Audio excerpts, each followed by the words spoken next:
మీ destination ఏదైనా ప్రపంచంలో ఏ మూల ఉన్నా CN travel explore the world your way. Hi hello నమస్తే, welcome back to Suman TV. అమెరికాలో ఉన్నటువంటి భారత్ ఐటీ కంపెనీలకు ట్రంప్ రాక మంచిదా కాదా? మరి ఐటీ సెక్టార్కి బంపర్ ఆఫర్ అంటున్నారు. మరి దీనిపైన నిపుణులు ఏమంటున్నారు? మరి మరింత సమాచారం అందించడానికి ఈరోజు మనతో పాటు స్టూడియోలో ఉన్నారు బిజినెస్ అనలిస్ట్ నంది రామేశ్వరరావు గారు. సార్తో మాట్లాడదాం. నమస్తే సార్. నమస్తే సార్, మరి ట్రంప్ జనవరిలో బాధ్యతలు చేపడుతున్నారు కదా, మరి ఐటీకి ఎలాంటి ఆఫర్స్ ఉంటాయి? మరి బంపర్ ఆఫర్ అని చెప్తున్నారు, మన ఆర్టికల్స్ అయితే చూస్తున్నాం, వీడియోస్ చూస్తున్నాము. మరి ట్రంప్ వచ్చిన తర్వాత అమెరికాలో ఉన్నటువంటి ఐటీ కంపెనీస్కి ఎలా ఉండబోతుంది అంటారు? లాభమా నష్టమా అంటే ఏం చెప్తారు? ట్రంప్ గురించి మాట్లాడాలన్నా ఎలాన్ మస్క్ గురించి మాట్లాడాలి పెద్ద సముద్రం అన్నమాట. ఐటీ అంటే ఇన్కమ్ ట్యాక్స్ అంటావా, ఇన్ఫర్మేషన్ టెక్నాలజీ అంటున్నావు.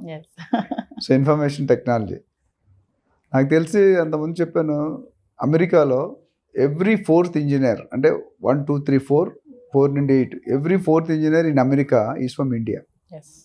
Every 4th engineer from India is from south. Every 4th engineer from south is from Andhra Telangana. ఒకటి యునైటెడ్. ఇది హిస్టరీ. అంటే మన భారతీయులకి 25% వీలే ఉన్నారు అవుట్ ఆఫ్ హోల్ వరల్డ్లో. అంటే అక్కడ ఫీలింగ్ ఏంటంటే ట్రంప్ గారిది 45th ఒకసారి చేశాడు, తర్వాత 46% జో బైడెన్ వచ్చాడు, ఇప్పుడు 47%గా. ఆయన వచ్చింది ఏంటి, రిపబ్లికన్ పార్టీ నుండి. సో ఆయనకి ఏంటంటే మన అమెరికా వాళ్ళ కంటే ఇండియా వాళ్ళు ఎక్కువ సంపాదిస్తున్నారు, ఈవెన్ అదర్ కంట్రీస్ అనే ఒక ఫీలింగ్ అయితే ఉంది. ఆయన ఓట్లు గెలిచింది కూడా. ఇప్పుడు ఎలాన్ మస్క్ క్యాంపెయిన్ చేశాడు ట్విట్టర్ ద్వారా, మొత్తం వాల్యుబుల్ టైం స్పెండ్ చేశాడు. దానివల్ల బెనిఫిట్ ఏంటి, ఆయన గవర్నమెంట్లోనే పొజిషన్ వచ్చింది.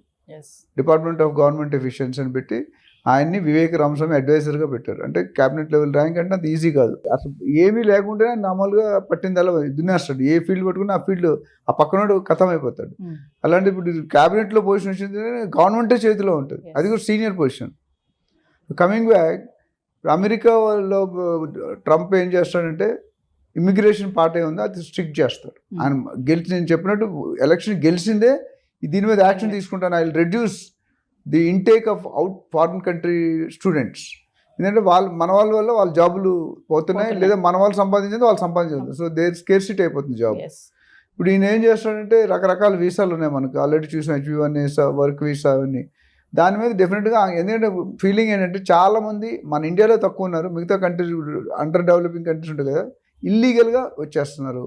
వచ్చి అక్కడ పని లేకుండా అక్కడ పాతడిపోతున్నారు. జనరల్గా వీసా ఏంటంటే 30 days బిల్లోనో, విజిటింగ్ వీసానో, టూరిస్ట్ వీసానో అవి ఉంటాయి. అది లేకుండా ఇప్పుడు నేను ఏం చేస్తున్నాడు, కొద్ది స్ట్రిక్ట్ కండిషన్ పెడుతున్నాడు. వచ్చేవాళ్ళు ఎలా వస్తున్నారు, చెకింగ్లు ఎక్కువ అవుతాయి, అంటే స్క్రూటినీ. సో దానివల్ల ఏమంటే ఇండియన్స్కి కొంతవరకు ఎఫెక్ట్ ఉంటుంది. అయితే పాతగా వెళ్ళి 20 సంవత్సరాలు సెటిల్ అయిన వాళ్ళకి ఏమి ఉంటుంది, ఎందుకంటే ఆల్రెడీ ఇప్పుడు మనం లాస్ట్ టైం మాట్లాడుకున్నాం. కొత్తగా ఇప్పుడు ఎవరైనా వెళ్ళి పిల్లలకి అక్కడ పుడితే వాళ్ళకి సిటిజన్షిప్ ఇవ్వని అంటున్నాడు కొత్తగా. అంతకుముందు అలా కదా, అక్కడ పిల్లలకి మా ఫ్రెండ్స్ 25 years బ్యాక్ వెళ్ళిపోయారు, వాళ్ళ పిల్లలకి కూడా గ్రీన్ కార్డ్ వచ్చింది, సిటిజన్షిప్. బట్ ఇప్పుడు కొత్తది ట్రంప్ వస్తే January 20కి ప్రెసిడెంట్గా వస్తాడు. ఆల్రెడీ గెలిచినప్పుడు దగ్గర నుండి గోల్డ్ మార్కెట్ ఎఫెక్ట్ అయింది, షేర్ మార్కెట్, ఏ మార్కెట్ కూడా అన్ని మార్కెట్లు వదలడు, నేను అన్నింటిలో పెడతాడు. సో ఇక్కడ ప్లస్ ఇప్పుడు ఎలాన్ మస్క్ ట్విట్టర్ అడ్వర్టైజ్మెంట్ ఇంకా టోటల్ డామినేషన్ ఉంటుంది. సో ఓవరాల్ నేను ఏం చెప్తుంటే ఐటీ పాత వాళ్ళు వెళ్ళబోయే వాళ్ళకి చాలా ఇబ్బంది ఉంది. ఇప్పుడు అక్కడ ఉన్న వాళ్ళు కూడా కొంతమంది వెనక్కి రావచ్చు, ఆయన స్ట్రిక్ట్ చేసే కండిషన్స్, వెనక్కి వచ్చే అవకాశాలు చాలా పుష్కలంగా కనిపిస్తుంది. సో మనం కేర్ఫుల్గా ఉండాలి. ఎందుకంటే చాలామంది రకరకాల ఇల్లీగల్ మెథడ్స్ వెళ్ళిపోతున్నారు, ఏదో విధంగా ఎంటర్ అయిపోతున్నారు. ఎంటర్ అయ్యి అక్కడ జాబ్ లేకుంటే, చదువు లేకుండా ఉండకూడదు మీరు అక్కడ, అదే ఇంపార్టెంట్. అయితే ఇంకోటి H1B వర్క్ వీసా అంటున్నాం కదా, వాళ్ళకి ఏమైనా కష్టం ఉంటుందంటారా ట్రంప్ రాక? అంటే కష్టం అంటే కరెక్ట్గా ఉన్నవాడికి ఏముంటుందండి. India has good intelligence, IQ levels బాగుంటాయి. మన ఇండియా వాళ్ళు ఎక్కువ మంది ఎందుకు ఉంటారంటే, ఇప్పుడు దేశంలో ప్రపంచంలో ఎన్నో కంట్రీస్ ఉన్నాయి, అక్కడ ఎందుకు అంటారంటే మనకున్న IQ లెవెల్స్ చాలామందికి ఉండవు, ఇంక్లూడింగ్ అమెరికన్స్. సో మన వాళ్ళు అక్కడ బిజినెస్లు కానీ, హాస్పిటల్స్ కానీ, ఇంజనీరింగ్ ప్రొఫెసర్స్ కానీ అందరూ కూడా మన వాళ్ళు డామినేషన్ ఉన్నారు. సో వాళ్ళ మీద ఏంటంటే రైట్ క్యాండిడేట్ లోన్కి అలౌ చేయండి, ఎవరిని పడితే వాళ్ళని అలౌ చేయకండి. సో ఇంపాక్ట్ అనేది ఆయన ఎంత తీవ్రంగా ఉంటుందని చెప్పడం, బట్ డెఫినెట్గా ఇంపాక్ట్ అయితే ఉంటుంది నా ప్రకారం. వర్క్ వీసా అంటున్నారు కదా, అసలు వర్క్ వీసా అంటే ఏంటి సార్? దాంట్లో ఏమైనా టైప్స్ ఉంటాయా? వర్క్ వీసాలో టైప్స్ ఉంటాయి. మెయిన్ వర్క్ వీసా ఏంటంటే మనం జనరల్గా ఏమవుతుందంటే మనం చదువుకున్న తర్వాత నార్మల్గా చూసుకుంటే వెళ్ళగానే జాబ్ రాదు, తర్వాత ఇంటర్న్షిప్ చేయాలి, ప్రాక్టీస్ చేయాలి, దాని తర్వాత జాబ్ వస్తుంది. గంటకి $40 లెక్క ఇస్తారు. కానీ మన వాళ్ళకి ఇండియాలో ఇండియా కానీ బయట కానీ $10 కొరకు యాక్సెప్ట్ చేస్తారు. ఇప్పుడు అది కూడా మారుస్తాను అంటున్నాడు. సో ఓవరాల్గా మన చదువు అయిపోగానే అక్కడ వెళ్ళగానే జాబ్ వస్తుంది, వర్క్ వీసా అంటే వర్క్ ఉంటే మీకు ప్రాబ్లం ఉండదు. అంతకుముందు అలా ఉండేది కదా. ఇప్పుడు అంటే వర్క్ వీసా లేనప్పుడు డిఫరెంట్, లేకపోతే మీరు వెళ్ళడానికి వీల్లేదు. సో అది main problem. So visa with work, already మీకు అపాయింట్మెంట్ లెటర్ ఉంది కంపెనీ. అక్కడ వెళ్ళి చాలా మంది ఏం చేస్తుంటే ఈ టూరిస్ట్ వీసా ఇట్లా వెళ్ళి అక్కడ ఉండి ఎత్తుక్కుంటారు జాబ్స్. అక్కడ కాబట్టి ఆల్రెడీ జాబ్ ఉంటేనే వెళ్తాడు ఈజీగా అన్నిటికంటే. సార్ ఇంకోటి వర్క్ వీసాలో రకాలు ఉన్నాయి కదా సార్, షార్ట్ స్టే అని ఒకటి, దీర్ఘకాలిక అని ఒకటి, EU బ్లూ కార్డ్ వీసా అనేసి, ఇది కొంచెం ఒకసారి వివరిస్తారు. అంటే ఇది ఏంటంటే షార్ట్ వీసా అంటే చాలా మంది సెమినార్స్ కానీ వర్క్ షాప్స్ కానీ సింపుల్గా 2 days 3 days బిలో 10-15 days లేకపోతే బిలో 1 month వాళ్ళకి షార్ట్ టర్మ్ అంటే షార్ట్ స్టేయింగ్. విజిటింగ్ వీసాకి అయితే 6 నెలలు అంత టైం ఉంటుంది. దీనికి షార్ట్ అంటే వెరీ రిస్ట్రిక్టెడ్ టైం. దీర్ఘకాలిక లాంగ్ టర్మ్ అంటే at least up to 1 year 90 days. అంటే కొన్ని కంట్రీకి కొన్ని రూల్స్ ఉంటాయి ప్రతి కంట్రీకి. ఆ 1 year లోపు వెళ్తే మీకు లాంగ్ టర్మ్ వీసా.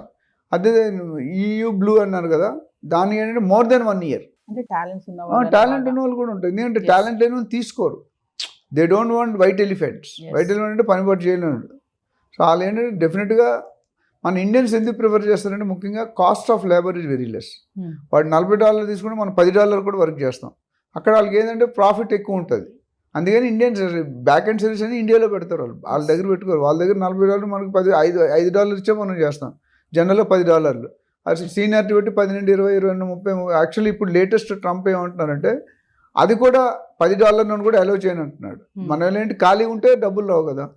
సో ఆ $10 వస్తున్నాను కూడా స్క్రూటినీ చేయమని ఇప్పుడైతే యాక్సెప్ట్ చేస్తున్నారు ఇండియన్స్ కానీ అదర్ కంట్రీస్ కానీ. కానీ ఫ్యూచర్లో ఈయన ప్రెసిడెంట్ అయ్యాక దాని మీద కూడా ఒక కొరడా చేసే పరిస్థితి కనిపిస్తుంది. ఎందుకంటే మినిమం $25 ఉండాలి, $30 per hour నువ్వు సంపాదిస్తేనే ఇక్కడ ఉండు, లేకపోతే యూ లీవ్ ది కంట్రీ. ఇంకొకటి H1B అప్లికేషన్, వీసా అప్లికేషన్ పైన కూడా కఠిన పరిశీలన జరుగుతుందని చెప్పేసి వింటున్నాం మనము. అది ఎలా ఉంటుంది? ఈ ఇమిగ్రేషన్ అనేది ఇమిగ్రేషన్ మనం మాట్లాడుకున్న సబ్జెక్టులు అన్నీ కూడా అన్నిటి మీద ఇంపాక్ట్ ఉంటుంది. ఎంత ఇంపాక్ట్ ఉంటుంది చెప్పలేం, బట్ డెఫినెట్గా impact is going to be there because it's totally against more people coming in and occupying Americans jobs. మనం వెళ్ళామంటే వాటి మనం తక్కువ రేటుకి ఎక్కువ పని ఇస్తాం, వాళ్ళు ఎక్కువ రేటుకి తక్కువ పని చేస్తారు. సో డెఫినెట్గా అప్లికేషన్ స్క్రూటినీలో టైట్ చేస్తాడు. ఇంతకుముందు అంత లిబరలైజేషన్ ఉండదు. అడుగుతాడు, మీరు ఎప్పుడైనా వీసాకి వెళ్తే 3-4 క్వశ్చన్లు అడుగుతాను. నువ్వు ఎందుకు వెళ్తున్నావు, ఎక్కడికి వెళ్తున్నావు, ఎన్ని రోజులకి వెళ్తున్నావు, నువ్వు బ్యాలెన్స్ చూపాలి, ఇక్కడ ఇన్ని లక్షలు ఇన్ని కోట్లు అని చూపిస్తేనే మీకు అలౌ చేయాలి, లేకపోతే అలౌ చేయడు. నేను ఒకసారి ఢిల్లీలో ఉన్నాడు కంపెనీ, జర్మనీకి వెళ్దామని వీసా పెట్టాం. మా బాస్ అప్పుడు 100 సార్లు వెళ్ళి వచ్చాడు జర్మనీ. నేను ఫస్ట్ టైం ఇద్దరికి వేసాడు, ఆయనకి రాలేదు, నాకు వచ్చింది. అంటే వాడు ఎక్కడ డౌట్ ఉన్నా మీరు చెప్పే ఆన్సర్ విధానం బట్టి పట్టేస్తాడు చెక్కింగ్లో. ఓవరాల్గా నేను చెప్పాలంటే ట్రంప్ వల్ల మనకి కొద్దిగా డ్యామేజ్ జరిగే అవకాశమే ఎక్కువ కనిపిస్తుంది. రిలేషన్స్ ఉంటాయి మామూలు పైపైన నడిచేది, ఇంటర్నల్గా he wants America to be stronger then any other country. So ఓవరాల్గా వీసా మీద కానీ H1 కానీ లేకపోతే స్టూడెంట్ వీసా కానీ ఇవన్నీ కూడా చాలా క్రిటికల్. సో ఫైనల్గా స్టూడెంట్స్ అయితే అనుకుంటున్నారు ఐటీకి మాత్రం ఎటువంటి డోకా లేదు, మాకు ఇది ఒక బంపర్ ఆఫర్. ఇమిగ్రేషన్ విషయంలో కానీ వీసాల విషయంలో స్ట్రిక్ట్ చేసినా ఐటీ సెక్టర్ పరంగా మాత్రం ఎటువంటి ప్రాబ్లమ్స్ ఉండవని స్టూడెంట్స్ అనుకుంటున్నారు. దీన్ని ఎలా చూడొచ్చు అంటారు ఫైనల్గా? అంటే మిక్స్డ్ ఒపీనియన్ అండి. కొంతమంది వరకు పర్లేదు, పాత వాళ్ళని అంత టైట్ చేయలేడు, ఎందుకంటే already they settled and card ఇచ్చేసాడు. బట్ కొత్తగా వెళ్ళే వాళ్ళకి కొద్దిగా టికెట్ లేని ప్రయాణం ఎక్కట్లాగా డెఫినెట్గా there will be some problem. అంటే కొద్ది స్ట్రిక్ట్నెస్ వల్ల కొంతమంది స్కూటీని ఎక్కువైతే కొంతమంది వెళ్ళిపోవచ్చు బయటికి. ఉన్న వాళ్ళని పంపిస్తారు. లేటెస్ట్గా 1-2-3 years ఉన్న ఇబ్బందే, ఆల్రెడీ 10-20 years ఉన్న వాళ్ళకి ఇబ్బంది ఏమి లేదు. బట్ కొత్తగా వెళ్ళే వాళ్ళు మాత్రం ఆంక్షలు చాలా కఠినంగా ఉంటాయి, దాన్ని ఫాలో చేస్తారు. ఫాలో చేసినట్టు అంత సెట్ అయితే చాలామంది ఏం చేస్తారంటే ఇల్లీగల్గా రకరకాల వేస్ ఉన్నాయి, ఎలాగోలా దూరేద్దామని వెళ్తారు. ఆ దూరం వెళ్ళినప్పుడు ఇబ్బంది అవుతుంది అనమాట. సో అలాంటివి కఠినంగా స్క్రూటినీ చేసి ఎలిజిబుల్ అయితేనే పంపిస్తారు. Thank you sir. Thank you.